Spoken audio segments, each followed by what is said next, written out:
En grå dieselmorgen over de malede bjerge. Endnu er det uvist, om fuglene vågner. Erindringen,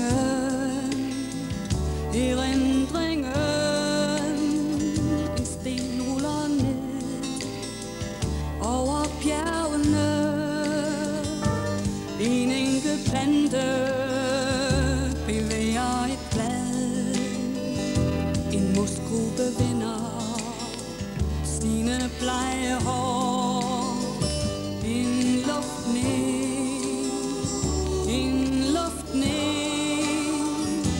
Endnu er det uvist, om lyden når frem. Endnu er der ingen til stede. Endnu er der ingen til at høre og se. En tøven, en tilstand, der venter på et ord.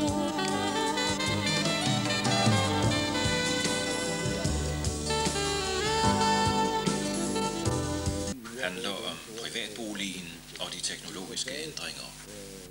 Den er tænkt som forløber for en serie af videoer om hjemorienteret informatik og telematik, der som denne skal være ledsaget af teksthæfte og efterhånden også disketter eller andet interaktivt medie.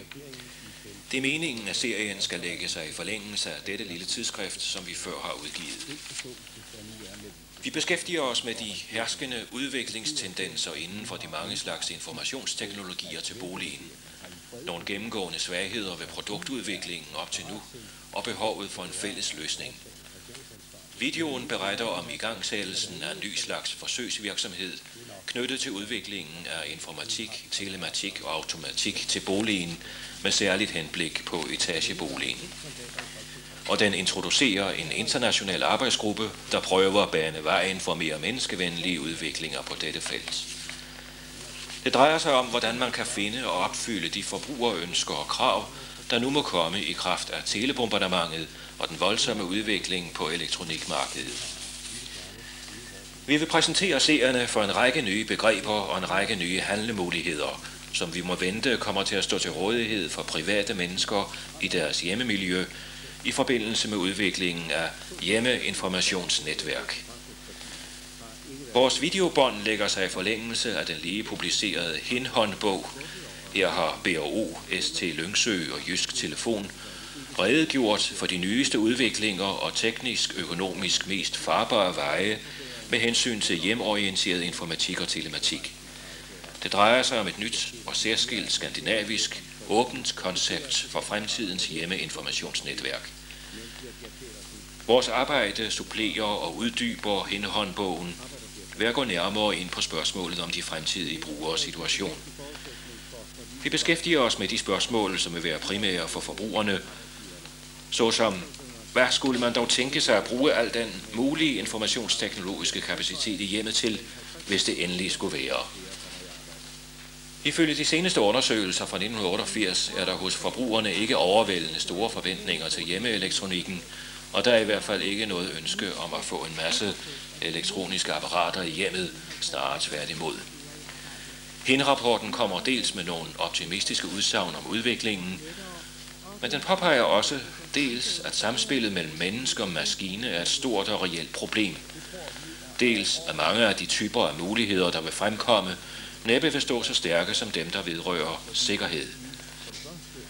Her kan vi lige se på, hvordan man fra industriel side opfatter de behov, som hjemmeautomatiseringen skulle vedrøre. Sikkerhed, underholdning, komfort og information. Disse system-, produkt- eller firmaområder afspejler meget godt den nuværende tingenes tilstand. Inden for hvert af områderne har man i dag separat betjening, men som det vil ses, nærmer vi os den situation, at betjeningen vil kunne ske på tværs af alle disse områder fra et separat produkt, som måske også har med hjemmedatomaten at gøre. Hjemorienteret informatik og telematik er nu taget op på international plan, blandt andet gennem etablering af en tværfaglig international arbejdsgruppe under det internationale datalogforbund IFIP. Der har man en task committee nummer 9, der beskæftiger sig med de samfundsmæssige konsekvenser af informationsteknologi, og en af dens arbejdsgrupper nummer 3 er dannet omkring hjemorienteret informatik og telematik. Den kalder sig HOIT, eller højt, Home Oriented Informatics and Telematics. Den beskæftiger sig med udviklingen af informatik, kommunikation og telematik i hjemmet og dets omgivelser. Det gør den med det udtrykkelige formål at fremme det, man kalder en brugerorienteret udformning af disse teknologier, og den gør det ved at beskæftige sig med den faktiske og den mulige menneskelige brugbarhed af højt, hjemmeinformationsnetværket og de tjenester, det skal kunne formidle og tilbyde. Og den gør det ved at beskæftige sig med de sociale konsekvenser af disse teknologier og deres anvendelser. Med udviklingen af de underliggende infrastrukturer, som for eksempel de protokoller og standarder, som det åbne HINT-koncept eksemplificerer. Og ved at beskæftige sig med begrundelserne for teknologiudviklingen og selve dens dynamik. Og så skal vi til topmødet i USA, hvor præsident Gorbachev i dag blev modtaget i Det Hvide Hus i Washington. En rapport fra Lasse Jensen og Leif Davidsen. Arbejdsgruppen er specielt optaget af den stilling og de muligheder, disse teknologier indebærer for sårbare grupper som børn, lavt uddannede, handicappede, ældre, arbejdsløse, husmødre, kulturelle mindretal, uforberedte brugere med flere. Det drejer sig om at fremme menneskevenlige udviklinger af anvendelsesområder og brug af hjemorienteret informatik og telematik. At opmuntre til oversigter og studier af højt. At udvikle metoder til at studere de sociale følgevirkninger af højt. At skabe en international platform for samspil, udveksling, fælles initiativer og samarbejde imellem de meget forskellige grupper, som dette kommer til at vedrøre. Brugerne af højt, det vil sige husstandsmedlemmer, de industrielle udviklere og de overordnede beslutningstagere. Her på Københavns Universitet i 90'er-hjemsprojektet beskæftiger vi os med funktionsmodellering i produktudvikling. Vi udvikler en ny metode, totalmiljøprototypemetoden, og dens relationer til forsøgsbyggeri, lokalforsøg og til produktsøgning, produktudvikling. Byggeriets udviklingsråd har støttet udviklingen af et lille eksperimentalhjem på Psykologisk Laboratorium, Københavns Universitet Amager, hvor blandt andet BRO, ST Lyngsø og KTAS har bidraget til funktionsmodelleringen af en fuldt informatiseret og telematiseret etagebolig, anvendelig for kortere beboelser. Her undersøges dels de umiddelbare betjeningsproblemer, der viser sig i hverdagslignende brug af interessenternes produkter, dels de nye produktbehov, der kan spores i de komplekse hjemmelivsprocesser, når de foregår med dagens mest avancerede produkter inden for rækkevidde døgnet rundt. Opstillingen er væsentligst sammensat af allerede markedsførte produkter, blandt andet Beolink 1000-system, X10 lysstyringskontrol, videokameraer, datamatiske arbejdsstationer, videodigitalisering og håndscanning, farveprinter med mere. Mindre husstande indgår i prøvebeboelser, hvor de gør erfaringer med den personlige udnyttelse af det interaktive hjems hjælpemidler. Vi arbejder med at gøre disse rammer anvendelige for en videre og fortløbende inddragelse af menige brugere fra meget forskellige hold i konfrontationer med den allerede udviklede teknik. Vi vil gøre det muligt for dem at få førstehåndserfaringer under noget, der mest muligt kan ligne private hjemmelivsvilkår, for derved at danne basis for bedre beslutninger vedrørende fremtidige produktudviklingsstrategier. De enkelte komponenter kan her undersøges og afprøves med hensyn til indretning, apparatursammenkobling, grænsefladetilpasning og installationsanvendelse inden for den systematiske udvikling af en total miljøprototype i et naturtro eksperimentalhjem, udstyret til at modtage det maksimale medieudbud. I samspil med den øvrige hjemmeelektronik, under videst mulige realistiske hverdagshjemmelivsforhold, med forskellige slags husstande, med de for hjemmet karakteristiske, uforudsigelige flerbrugersituationer og med såvel teknisk forudsætningsløse brugere som brugere med specielle forudsætninger.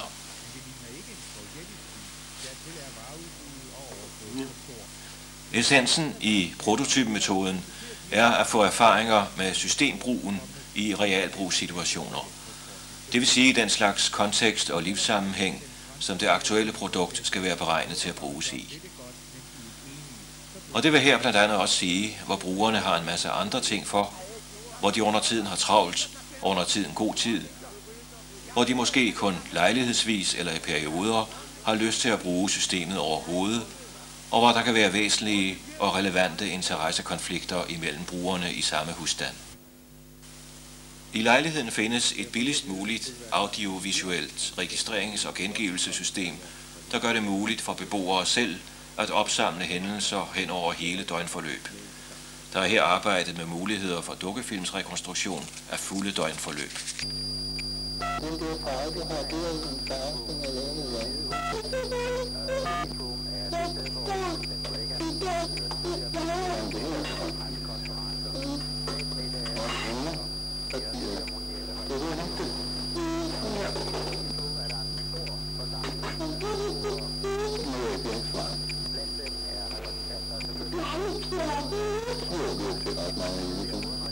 Lejligheden ligger i stueetagen i det søndre hjørne af en lidet anvendt grønnegård, hvortil der er ganske vist indirekte adgang. Dens kvalitet som midlertidigt bomiljø er nu ikke helt umulig, her efterhånden de fleste hverdagsmæssige nødvendigheder, service, linned, så kravene til en rimelig realistisk hverdagsramme siges at være nogenlunde opfyldt. Inklusiv det forhold, at der er en række detaljer, der afventer initiativ, tid og penge. De beboelser, der stiles imod, skal især omfatte par med 1 eller 2 børn. Længderne af beboelse er planlagt til at vare fra 2-3 dages weekendforløb op til maksimalt 2 uger. Det er ikke hensigten at søge repræsentativitet. Husstande vil blive udvalgt efter interesse og forskelligartighed, med fortrin for nærtboende, der i videst omfang vil kunne videreføre et sædvanligt hverdagsliv med hensyn til arbejde, skole og indkøb.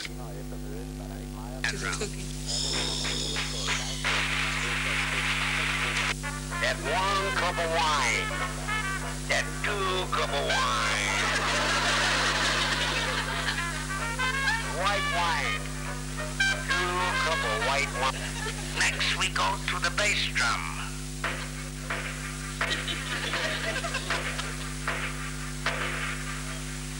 And from the bass drum we go to the tom-tom.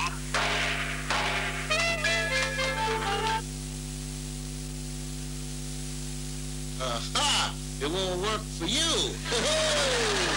I want to see the cookie. No, you can't see the cookie. No. Maybe he needs new batteries. Come on. It doesn't need new batteries. I just put new batteries in it. It's broken. It's broken.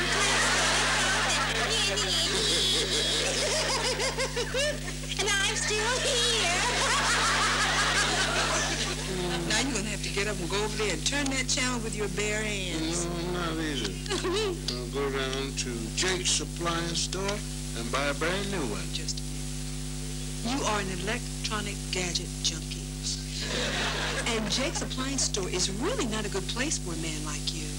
I am going to go down to the store and buy a remote, and that's it. Yeah, I know, honey. You say that now, but see, once you get down there, those gadgets are going to be sitting on the shelves looking at you, and they're going to call and beckon, Cliff, come over here and buy me. Buy me. If you take me home, I'll light up just for you. I'm going to go down and buy a simple remote control and maybe a satellite dish.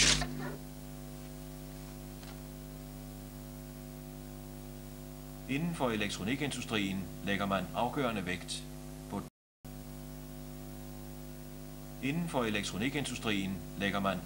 vægt på dokumenterbarheden af komplekse systemer. Ved udviklingen af totalmiljøprototypen har vi lagt vægt på systemets evne til at håndtere, tilvejebringe og modificere sin egen beskrivelse. Det drejer sig om grafisk gengivelse af selve boligarealet, af møbler og informative objekter i boligterritoriet, af apparater og deres forbindelseslinjer, af programmel- og kontrolmuligheder og af brugergrænseflader. Det er ikke helt lige til at vise, hvordan en bolig er beskaffen, hvordan den er at leve i, hvordan den er at handle i. Med ny informationsteknologi får vi flere forskellige muligheder for at løse nogle af disse problemer bedre. Det drejer sig dels om CAD, Computer-Aided Design, dels om computeranimation, anvendelse af datamat til at lave tegnefilm, eventuelt på video.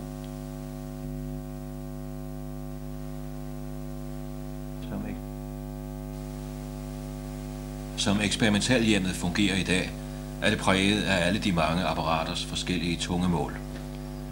Den helt foreløbige sammenkobling af elementerne ud over selve Beolink-systemet er intermistisk, ikke særlig nem at få til at fungere, og med betydelige støjproblemer, som denne video illustrerer.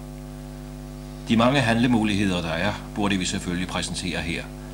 Det drejer sig for eksempel om farvebilleddigitalisering, optisk tekstindlæsning, fuld videodokumentation af egen teledatabrug og tv-input, inklusiv satellit-tv, tidskomprimeret totalhukommelse hen over ugeforløb, klaviaturspil med samplede lyde, nodeindskrift for klaviatur, tegnetavle, der gør anvendelse af datamatens tegnemuligheder landfast med vores sædvanlige måder at tegne på, den lille mappedatamat, den lille lette videobåndoptager, der næsten kan ligge i en frakkelomme, telefonsvarer osv. osv.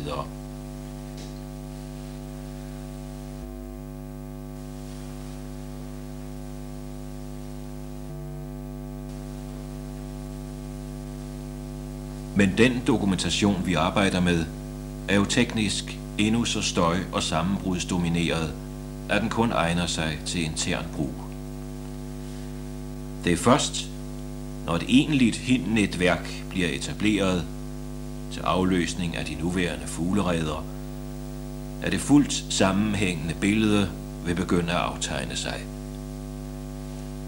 Men først da begynder jo også det rigtige spil, hvorigennem vi kan få udviklet HIN-nervenettets betjeningslag og dets dokumentation på nogle menneskelige måder. Hvad er det da, alt i alt, vi siger? Vi tror, det er vigtigt, at den kommende problemløsning vedrørende realisering af HIN og indbygget hensyn i fremtidige produkter bliver sat i vej på en menneskelig respektabel måde. Brugerne må forskaffes noget, som de virkelig har brug for. Vi tror, at det især vil være orienteringsmidler, udtryks, gengivelses, genfind i medier, der kan håndtere informationen lige så effektivt, som producenterne af CDI og reklamespots i dag har monopol på at gøre det. Med en blot og bar terminal vil husstandene være henvist til at lade den information flimre for øjnene, eventuelt skrive den af, eller eventuelt få den printet ud i store, uoverskuelige papirmængder, og til betydelige minutsalærer. Det bliver først hos HIN-husstanden, når der er etableret et nyt møbel med karakter af at være brugerhusstandens egen kommandobrug, at det vil være muligt at orientere sig godt nok og være behørigt udstyret og udrustet til at tilslutte sig og få noget ud af at være tilsluttet til de offentlige netværk. De nye multimedier indebærer nogle nye magtvilkår, og det, der er fornødent, er i virkeligheden en kulturpolitisk stillingtagen. Hvis vi mener, det er alvorligt med folkeoplysningen i andet end den mest trivielle forstand, så må det selvklart være enormt vigtigt at få undfanget den hjemmets intellektuelle, artistiske og humanistiske arbejdsplads, der rimelig vil kunne anvendes til at håndtere de informationsakkumulationer, der finder sted inden for den enkelte boligs rammer, og som vil kunne gøre det på en sammenhængende måde hen over længere forløb, inkluderende efterhånden, hvad den kommende ISDN-tilslutning vil kunne bringe, og for eksempel hvad deltagelse i fjernundervisning og anden uddannelse vil medbringe. Men de konstruktive begreber vil næppe opstå af sig selv. Vi må have en anticiperende brugerforskning, og vi kan få den meget hurtigt, hvis vi tænker os om. Samtidig med, at man går i gang med at realisere egentlige forsøgsbyggerier med de ventetider, det vil indebære, vil der kunne laves et lille antal foreløbige hinandinstallationer. For eksempel i vores 90'er hjem, i en enkelt tom lejlighed i et almindeligt boligbyggeri, og måske også et demo-parcelhus. Og så må man tænke sig opslået et antal forskeruddannelsesstipendier.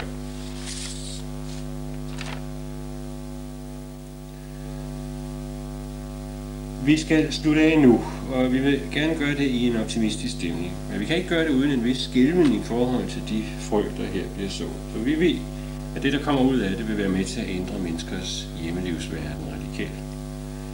Og at et fremtidigt årtusinds mennesker måske vil forbande os, fordi vi berøver dem deres informationsteknologiske uskyld.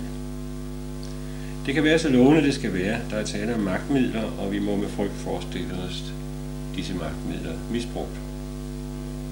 Men det er dog spørgsmål om ikke sund fornuft og ægte demokratisk medmenneskelighed og folkelig modstandskraft alt i alt vil have større overlevelsesmulighed med dette ene netværk og dets kommandobro end uden.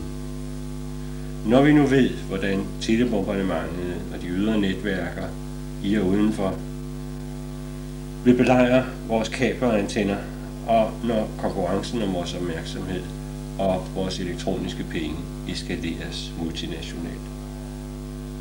Hvis vi skal stå stærkt, må vi stå stærkt i kraft af, at vi har nogle særlige værdier og et rimeligt fremtidssikret menneskebillede.